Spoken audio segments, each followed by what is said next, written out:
अस्सलाम वालेकुम। चैनल को सब्सक्राइब कीजिए और बेल आइकॉन प्रेस कर दीजिए ताकि नेक्स्ट वीडियो का नोटिफिकेशन आपको बआसानी मिलता रहे।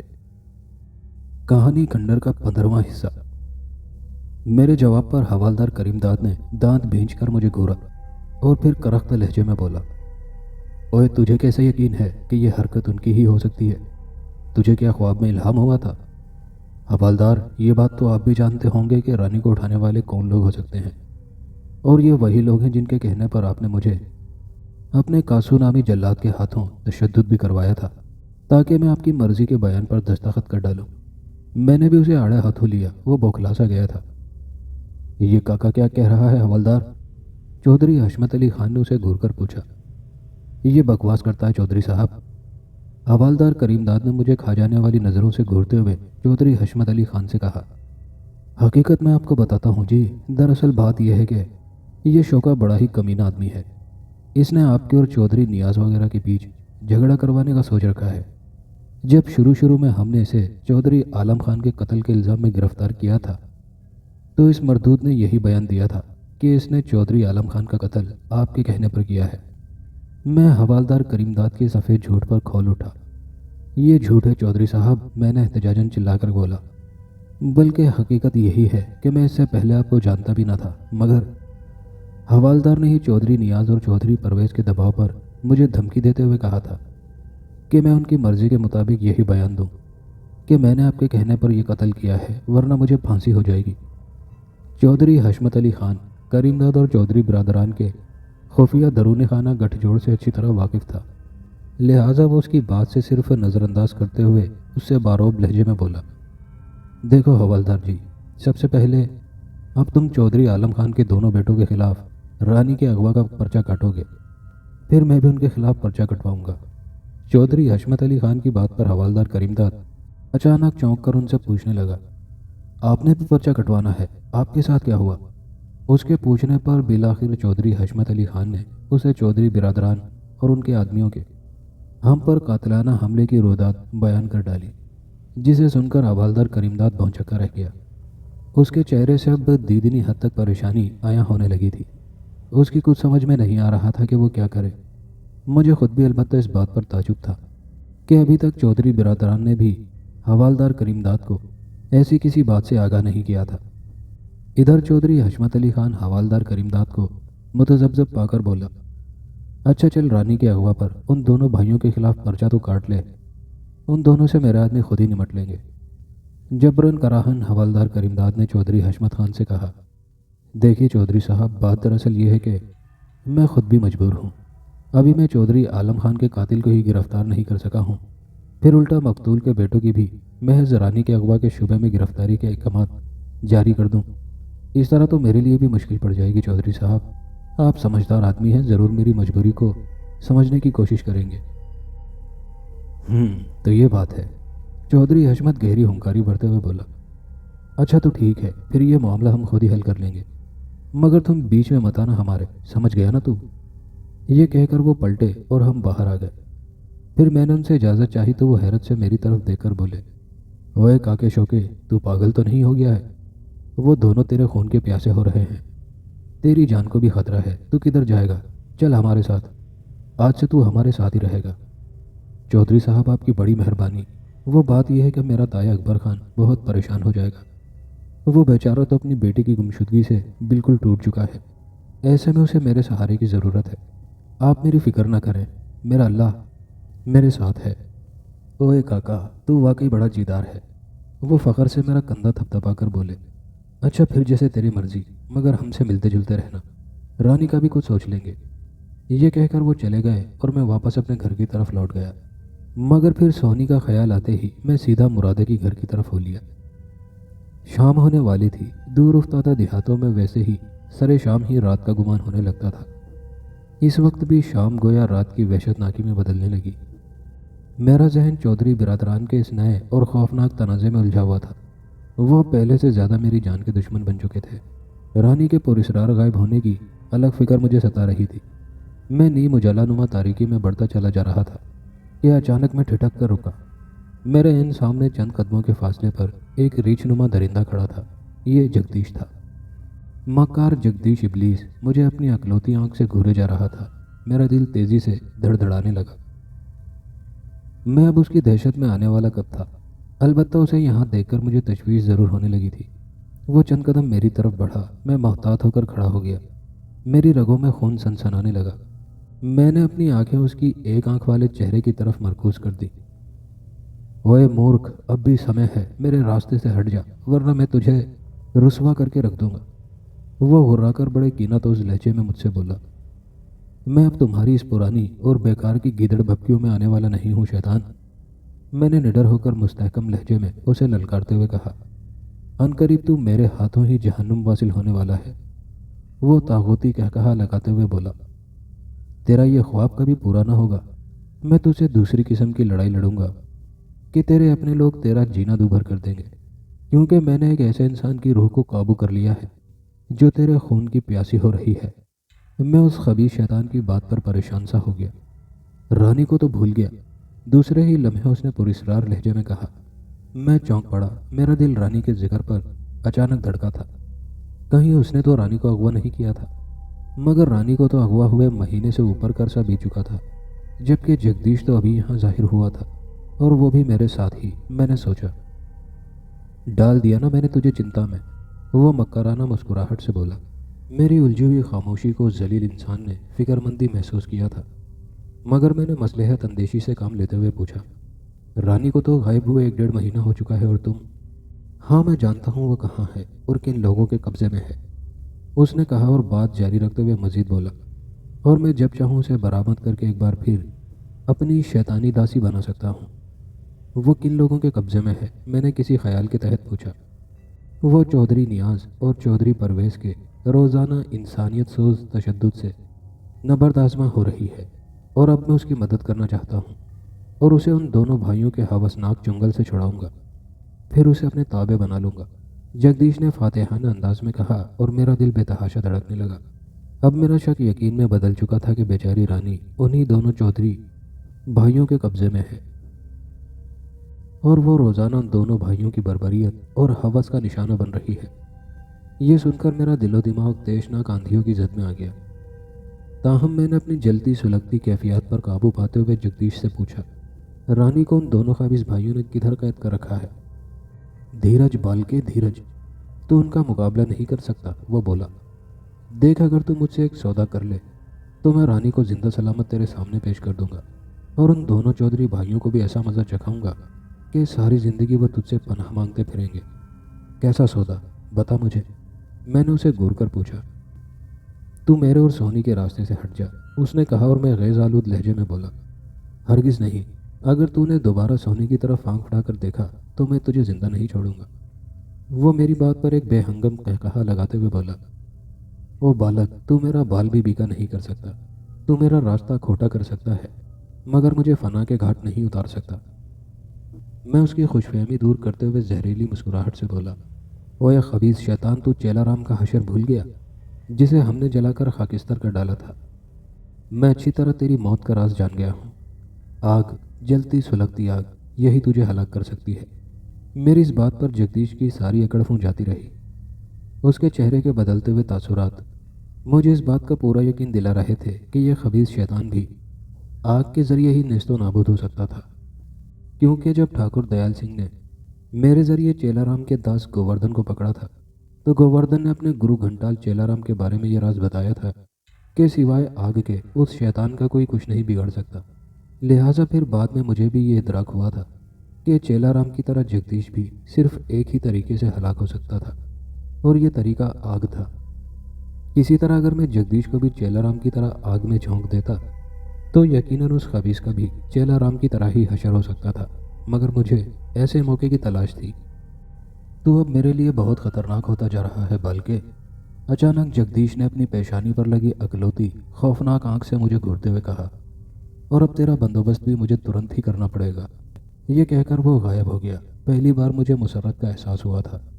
جگدیش کی اس خوفزدہ سی دھمکی نے میرے اس یقین کو مزید پختہ کر دیا تھا کہ وہ آگ سے بہت ڈرتا تھا، اور آگ ہی ایسے خبیث شیطان کو ہلاک کر سکتی ہے۔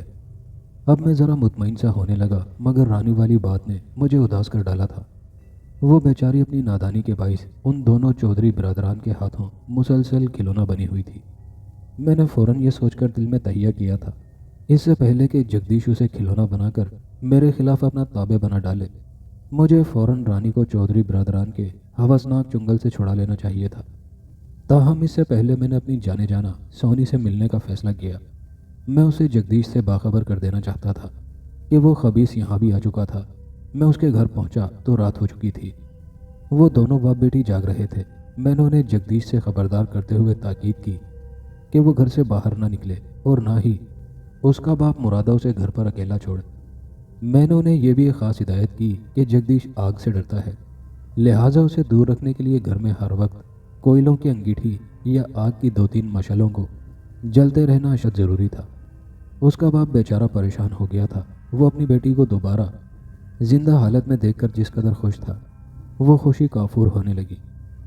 میری تاکید کے مطابق اس نے ابھی گاؤں میں یہ بات مشہور نہیں کی تھی کہ سونی دوبارہ گھر آ چکی ہے، ورنہ گاؤں کے لوگ سونی کو زندہ دیکھ کر پھر مشتعل ہو جاتے اور اسے بھی شیطانی روح سمجھتے، کیونکہ انہوں نے اپنے سامنے سونی کو مردہ حالت میں دفن ہوتے دیکھا تھا۔ میں تو پہلے ہی گاؤں والوں کی مخالفت بھگت رہا تھا، اس لیے میں نہیں چاہتا تھا کہ یہ دونوں غریب باپ بیٹی بھی گاؤں والوں کا عتاب سہے۔ شوکت بیٹا، آخر اس موذی جگدیش سے کب جان چھوٹے گی ہماری؟ مجھے تو پھر ڈر لگنے لگا ہے کہ کہیں پھر میری بیٹی مجھ سے نہ بچھڑ جائے۔ سونی کا باپ پریشان ہو کر مجھ سے بولا۔ میں نے اسے تسلی دیتے ہوئے کہا، چاچا تو فکر نہ کر، میں بہت جلد اس موذی شیطان جگدیش کا خاتمہ کر دوں گا، بس تم دونوں ہمت نہ ہارنا اور اپنا دل مضبوط کیے رکھنا۔ میں انہیں تسلی دے کر واپس اپنے گھر چلا آیا۔ جگدیش نے گاؤں میں نازل ہوتے ہی میرے خلاف محاذ باندھ لیا تھا۔ اس نے میرے حالات پر کڑی نگاہ رکھی ہوئی تھی۔ اسے معلوم تھا کہ میں اس وقت گاؤں میں دوہرے تہرے حالات کا شکار ہوں۔ یوں تو وہ اپنے کالے اور پراسرار علوم سے میرا کچھ نہیں بگاڑ سکا تھا، مگر دوسرے عام طریقے سے میرے خلاف سازش تیار کر سکتا تھا، اور مجھے سب سے زیادہ اس بات کا خدشہ تھا کہ کہیں یہ خبیث مکاری سے کام لیتے ہوئے گاؤں والوں اور ان دونوں چودھری برادران کو میرے خلاف مزید نہ بھڑکا دے اور پھر میرے لیے مزید مشکلات کھڑی کر سکتا تھا۔ اور پھر وہی ہوا۔ جگدیش عام آدمی کے بھیس میں گاؤں والوں کے اندر مل گیا۔ پھر اس نے اس افواہ کو مزید ہوا دی کہ میں نے اور مرادے نے سونی کی لاش پر کالا جادو کر کے اسے دوبارہ زندہ کر دیا، اور اب عنقریب میں اور مرادہ پورے قبرستان کے مردوں کو زندہ کرنے کا ارادہ رکھتے تھے۔ لوگوں نے جب یہ سنا تو ایک بار پھر اشتعال کی آندھی اٹھ کھڑی ہوئی۔ وہ اپنے پرکھوں کی لاشوں کی بے حرمتی ہرگز نہیں چاہتے تھے۔ بس پھر کیا تھا، سب سے پہلے گاؤں والے ایک بڑے ہجوم کی صورت میں مرادے کے گھر جا گھسے۔ انہوں نے جب سونی کو وہاں پایا تو جگدیش کی بات کی بھی تصدیق ہو گئی۔ مرادہ گھبرا گیا تھا، گاؤں والوں کو کیا جواب دیتا۔ مشتعل ہجوم نے سونی کو زندہ حالت میں دیکھا تو مارو مارو کا شور بلند ہو گیا۔ مرادے کا تو ڈنڈے مار مار کر کچومر نکال دیا گیا تھا۔ سونی بری طرح دہشت زدہ ہو کر گھر سے بھاگ نکلی، اور یہی جگدیش چاہتا تھا۔ مجھے جیسے ہی اس اندھوناک واقعے کی خبر ہوئی، میں سمجھ گیا کہ یہ اس کمینے جگدیش کی ہی حرکت ہو سکتی ہے۔ مجھے گاؤں والوں کی کم عقلی اور مرادے کی موت کا بے حد افسوس ہوا۔ میں جانتا تھا کہ اب میرے لیے اس گاؤں میں جگہ نہیں رہی تھی، لہٰذا اس سے پہلے کہ گاؤں والوں کا وہ مشتعل ہجوم تایا جان کے گھر کا رخ کرتا، میں منہ چھپائے ان کے پہنچنے سے پہلے ہی نکل کھڑا ہوا۔ شکر تھا کہ سونی بھاگ کر زیادہ دور نہیں گئی تھی۔ اس نے عقل مندی کی تھی کہ وہ سیدھا دوڑتی ہوئی میرے گھر کی طرف آ رہی تھی۔ میں نے سکون کا سانس لیا، پھر سونی کو ساتھ لے کر جنگل کی طرف بڑھ گیا۔ نامراد جگدیش کی وجہ سے ایک بار پھر میں اور سونی راندہ درگاہ ہو گئے تھے۔ البتہ مجھے یہ تسلی ضرور تھی کہ سونی جب تک میرے ساتھ تھی، جگدیش اس کا کچھ نہیں بگاڑ سکتا تھا۔ اچانک مجھے ایسے کڑے وقت میں چودھری حشمت علی خان کا خیال آیا، اور میں نے ان کے گاؤں کا رخ کیا۔ میں اور سونی چھپتے چھپاتے اپنے گاؤں کی حدود سے باہر نکل آئے تھے۔ اچانک فضا میں گولیوں کی تڑتڑاہٹ ابھری۔ میں بری طرح ٹھٹک کر رہ گیا، اور سونی دہشت سے چیخ کر مجھ سے لپٹ گئی۔ اسی وقت ایک کرخت آواز ہماری ٹھٹکی ہوئی سماعتوں سے ٹکرائی، خبردار اپنی جگہ سے حرکت مت کرنا، ورنہ دونوں کو گولیوں سے بھون کر رکھ دیا جائے گا۔ میں نے چونک کر آواز کی سمت دیکھا تو میرا دل اچھل کر حلق میں آن ٹکا۔ سامنے ہی چند قدم کے فاصلے پر میں نے چودھری برادران اور ان کے رائفل بردار حواریوں کو دیکھا۔ ان سب نے اپنی بندوقوں کا رخ ہماری طرف کیا ہوا تھا۔ میرا دل جیسے سائیں سائیں کرتا کنپٹیوں پر دھڑکنے لگا۔ لے چلو ان دونوں کو اٹھا کر، चौधरी नियाज की दुरुस्त आवाज़ उभरी और फिर उसके कारिंदे हमें पकड़कर घसीटते हुए अपने साथ ले चले। ज़रा दूर उनकी जीप खड़ी थी। सोनी को बेदर्दी से धकेलकर उसमें सवार कर दिया गया। मुझे अपनी फिक्र नहीं थी, फिक्र थी तो सोनी की, क्योंकि ये दोनों चौधरी बिरादरान मुझ पर बुरी तरह उधार खाए बैठे थे। बहरहाल वो मुझे लेकर अपनी हवेली में पहुंचे और हम दोनों को एक ज़मीन दोस्त तहखाने में ले आए। यहाँ काट कबाड़ के अलावा न जाने क्या क्या अला बला बिखरा पड़ा था। वो हमें यहाँ कैद करके चले गए थे। यहाँ सिर्फ एक लालटेन रोशन थी। अचानक मेरी नज़र सामने दीवार के कोने पर पड़ी। मैं चौंक गया। वहाँ कोई मुझे बैठा हुआ नजर आया था। वो कोई जवान औरत थी जिसके खिचड़ी जैसे बाल चेहरे पर फैले हुए थे। शौकत, ये कौन है? मैंने तहखाने के सीलन ज़्यादा दम्बाखुद माहौल में सोहनी की लर्जा आवाज़ सुनी। मैंने उसे अपने आप से लगाते हुए तसल्ली दी और फिर उससे अलहदा होकर उस अलम नसीब औरत की तरफ बढ़ा। वो दीवार से पुश्त टिकाई हुई थी। खिचड़ी जैसे बालों से उसका चेहरा ढका हुआ था और वो घुटनों में सर दिए बैठी थी। फिर अचानक आहट पाते ही उसने अपना सर उठाया तो तब मैं भी ज़रा उसके करीब पहुंच गया। उसने मेरी तरफ देखकर मुझे पहचानते ही एक ज़ोरदार हिज़यानी चीख मारी। शौकत! मैं भी उसे देखकर बामुश्किल ही पहचान पाया। उजड़ी पुजड़ी रानी, किसी खंडर की तरह उसके वीरान चेहरे से आसेबी परछाइयाँ आया थी। रानी, तू यहाँ? मेरे लब मुतहरिक हुए। वो एकदम लरसते कदमों से उठ खड़ी हुई और हिस्टेरियाई जुनून के अंदाज में गोया हुई और मुझसे शिकवा गुना होते हुए बोली, देख शौके, तूने किस हाल तक पहुंचा दिया। अब तो तेरे कलेजे को मिल गई होगी ना ठंडक। ये तो क्या कह रही है रानी? मैं तो खुद तुझे तलाश करता फिर रहा हूँ, मैंने बड़े रसान के साथ कहा। और फिर मुझे उसकी काबिल रहम हालत पर बड़ा तरस आया। वो शिकस्ता लहजे में बोली, उन खबीस चौधरियों ने मुझे रोज़ाना अपनी दरिंदगी का निशाना बनाया और अब तो उनके कारिंदे भी मुझे। वो इतना बताकर रूहान सी हो गई। मारे रिक्कत के वो अपना जुमला भी पूरा ना कर सकी और बेख्तियार अपने दोनों हाथों से अपना चेहरा ढांपकर फूट फूट कर रो दी। मैं धीरे से उसके करीब गया। मेरा दिल खून के आंसू रो रहा था और उन दोनों चौधरी बिरादरान की दरिंदगी पर मेरा खून रगों में लावे की तरह खोलने लगा था। मैंने धीरे से रानी को छुआ और मुलायमत आमेजी से बोला, रानी, तेरे साथ जो कुछ हुआ मुझे इसका बेहद अफसोस है। तू फिक्र न कर रानी, अल्लाह हमें इस मुश्किल से ज़रूर निकालेगा। शौके, अल्लाह के वास्ते मुझे जहन्नुम से निकाल दे, बहुत जुल्म होता है मुझ पर यहाँ। उसके लहजे में उदासी और दर्द अंगेज फरियाद पर मेरा दिल खून के आंसू रोने लगा। मैंने फिर उसे तसल्ली देते हुए कहा, रानी, तू ज़रा हौसला कर, मैं इंशाअल्लाह तुझे ज़रूर यहाँ से निकाल कर ले जाऊँगा। उसने एक चौंकती हुई निगाह मेरे चेहरे पर डाली, फिर ज़रा परे खड़ी सोनी को देखकर मुझसे बोली, ये कौन है? मैं ज़रा खामोशी के बाद बोला, ये सोनी है। कि क्या जगदीश मर गया? वह अजीब चौंकते हुए लहजे में बोली। उसे मालूम था कि सोनी कौन थी और किसके कब्जे में थी। ताहम मैंने उसके चेहरे के एकदम बदलते हुए तासुरात से अंदाज़ा लगाया कि वो सोनी को मेरे साथ देखकर ज़रा भी खुश नहीं हुई थी, क्योंकि वो जानती थी कि मैं दरअसल सोनी से ही असल मोहब्बत करता था। और फिर ये भी कि मैंने सोनी को जगदीश की कैद से छुड़ाने का किस कदर मजबूत अज़म कर रखा था। यही सबब था कि सोनी को जिंदा सलामत देखकर वो हसद में मुब्तला होने लगी थी। नहीं, अभी वो खबीस शैतान जगदीश जिंदा है, मैंने धीरे से जवाबन कहा तो वह एकदम हिस्टेरियाई अंदाज में नागन की तरफ फुंकारती हुई सोनी की तरफ लपकी और मैं जब तक उसे संभालता वो सोनी को दबो चुकी थी। रुका मैं भी नहीं था। तूने मेरा शौकत छीन लिया, तेरी वजह से आज मैं दरबदर हुई, मैं तुझे जिंदा नहीं छोड़ूंगी। वो हिजियानी अंदाज में चीखती हुई सोनी को नोचने खसूटने लगी। सोनी बेचारी हैरान परेशान अपना दिफा करने लगी। इतने में मैं भी उसके करीब जा पहुंचा और रानी को बाजू से पकड़कर एक झटके से अलग किया और गुस्से से बोला, ये क्या हरकत है रानी, क्या तू पागल हो गई है? हाँ, मैं पागल हो गई हूँ, वो जुनूनाना अंदाज में बोली। याद रख शौके, मैं आज तुम दोनों की वजह से बेइज्जत हुई हूँ, मैं तुम दोनों को भी चैन से नहीं रहने दूंगी। वो फिर हिस्टेरियाई अंदाज में चिल्लाने लगी, जगदीश, अजीम जगदीश, आ मेरी मदद कर। वो जगदीश को पुकारने लगी तो मैंने उस पर लानत भेजी। अचानक दीवार पर एक भयानक साया उभरा और रीछनुमा एक हेवला उछलकर तहखाने में आ गया। ये जगदीश था जिसे देखकर सोनी के हलक से बेख्तियार खौफजदा सी चीख निकल गई और वो मेरे साथ चिमट गई। जगदीश को देखकर रानी के चेहरे पर खुशी के आसार उमड़ आए। जगदीश, तूने मुझे पुरस्कार ताकतों से नवाजने का वादा किया था ताकि मैं अपने महबूब दुश्मन से इंतकाम लूं। अब वो वक्त आ गया है। मुझे इसने कहीं का नहीं छोड़ा। अपना वादा पूरा कर जगदीश। जगदीश ने उसकी तरफ एक लंबे फल वाला छुरा फेंका और उससे बोला, तू चिंता न कर मेरी दासी, मुझे अपना वचन याद है। उठा ये छुरा और अपनी गर्दन पर फेर ले, फिर मैं तुझे प्यासी आत्मा की सूरत में शक्ति दूंगा। जगदीश के हुक्म देने की देर थी। रानी ने फौरन उसके हुक्म की तामील की और छुरा उठा लिया। मैं अपनी जगह हक्का बक्का सा खड़ा रह गया। फिर मेरे देखते ही देखते रानी ने जगदीश का फेंका हुआ छुरा उठाया और अपनी गर्दन पर फेर लिया।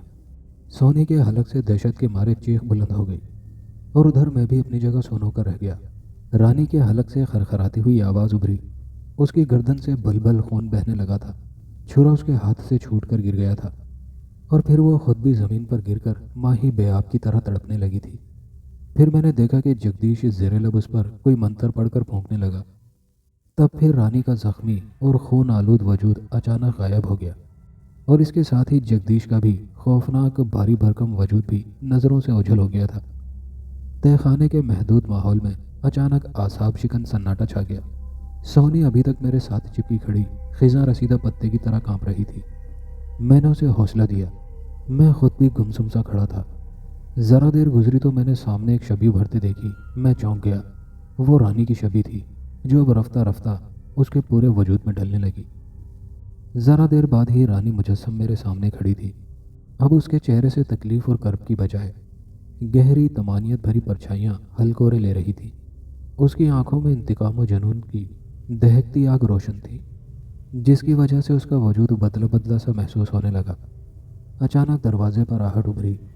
हम चौंक गए। तहखाने के दरवाजे से वो दोनों चौधरी बिरादरान अंदर दाखिल हुए। उनके हमरा 4 लहीम शहीम मुसल्लह कारिंदे भी थे। रानी उनको देखकर सुलग उठी और हुर्राहट आमेज चीख के साथ चौधरी नियाज और चौधरी परवेज पर झपटी। उस लम्हे उन चारों कारिंदों ने रानी को दबोच लिया। रानी तो पहले ही उन पर उधार खाई बैठी थी। फिर मेरी आंखों ने एक हैरतनाक मंजर देखा। रानी ने एक कारिंदे की गर्दन पर दांत गाड़ दिए। वो हलक के बल लर्जा खेज अंदाज में चीखा। बाकी तीनों ने रानी पर बंदूकें तान ली। रानी ने शोला बरसाती नज़रों से उन्हें घूरा और बारी बारी अपने दोनों हाथों से उनकी गर्दनें दबोच ली। उन्होंने बंदूक की लबलबी दबा दी। तहखाने के महदूद माहौल में कान फाड़ धमाके उभरते और बारूद की बू फैलती गई, मगर रानी अपनी जगह सही सलामत खड़ी थी। वो लोग उसे जिंदा देखकर भौचक्के से रह गए। रानी ने दोनों कारिंदों की गर्दनें दबोचकर उन्हें बेपनाह कुव्वत के साथ तहखाने की दीवार से दे मारा। उनके हलक से भयानक चीख उभरी। चौथे का भी रानी ने यही हशर किया। उधर दोनों चौधरी बिरादरान समझ गए कि रानी पर जिन चढ़ चुका है। वो दोनों भागे तो रानी ने उनको रास्ते में ही छाप लिया। वो चौधरी नियाज था। रानी अपनी खून आलूद बाँछें फैलाए जहरीली मकरू हंसी के साथ बोली, क्यों चौधरी, तूने मेरी इज्जत खराब की है, अब इसका हिसाब भी दे। मुझे माफ़ कर दो, मुझे माफ़ कर दो, चौधरी नियाज दहशत से कपकपा कर बोला। हाँ, तुझे माफ़ कर दूंगी, मगर तेरा खून पीने के बाद। रानी ने अंगारा बरसाती आंखों से उसे घूर कर कहा और फिर उसकी खून टपकाती बाँछों से खौफनाक नोकीले दांत झांकने लगे और फिर वही दांत उसने चौधरी नियाज की गर्दन पर गाड़ दिए। उसके हलक से भयानक चीख खारिज हुई और वो नीचे गिर गया। रानी झुककर उसका खून चूसने लगी। सोनी और मैं दम बखुद खड़े ये लर्जा खेज मंजर देख रहे थे। उस बदबख्त मरदूद जगदीश ने रानी को अपनी शैतानी ताकतों से खून आशाम डायन बना डाला था। मुझे खुद भी अब रानी से शदीद खतरा महसूस होने लगा था। मैंने सोनी का हाथ पकड़ा, दरवाजे की तरफ दौड़ा। मेरे अकब से रानी की खौफनाक चीख उभरी थी, मगर मैंने जल्दी से बाहर निकलकर तहखाने का दरवाज़ा बंद कर दिया। पूरी हवेली में भगदड़ मच गई। चौधरी परवेज़ के कारिंदों ने हमें फिर दबोच लिया था। चौधरी परवेज़ भी वहीं खड़े रोए जा रहा था। उसे शायद अपने बड़े भाई चौधरी नियाज के भयानक अंजाम के बारे में लर्जा खेज अंदाज़ा हो चुका था। मैंने चौधरी परवेज़ से कहा, चौधरी जी, मैंने तहखाने का दरवाज़ा बंद कर दिया है, उसे अब मत खोलना। रानी एक खून आशाम डाइन बन चुकी है, वरना वो हम सबको मार डालेगी। और ये रानी एकदम डाइन कैसे बन गई? चौधरी परवेज़ ने खुद पर काबू पाते हुए पूछा, तो जैसे मुझे अपनी सफाई पेश करने का मौका मिल गया हो। मैं जल्दी से बोला, चौधरी जी, आप तो मेरी बात का यकीन ही कब करते थे। जो मैं आपको सारी बात बताता। अब भी वक्त है चौधरी जी, मेरी बात पर भरोसा करें, वरना हम सब उस शैतान जगदीश की कारस्तानियों की भेंट चढ़ जाएंगे। मेरी बात पर पहली बार अक्खड़ मिजाज चौधरी परवेज के चेहरे पर पुरसोच तासुरात उभरे और वो मेरी तरफ देखकर बोला, तो फिर बता मुझे, ये सारा क्या चक्कर है? ये जगदीश शैतान कौन है? जवाबन मैंने बात बतानी शुरू की। चौधरी जी, ये जगदीश एक बहुत बड़ा शैतानी जादूगर है और मैंने इसे ख़त्म करने की कसम खा रखी है, क्योंकि इसकी वजह से मैं अब तक मुसीबतों का शिकार रहा हूँ। इसने सबसे पहले रानी के ज़रिए आपके वालिद बड़े चौधरी आलम खान का कत्ल करवाया, फिर अब आपके बड़े भाई चौधरी नियाज़ को भी बेदर्दी से कत्ल कर डाला।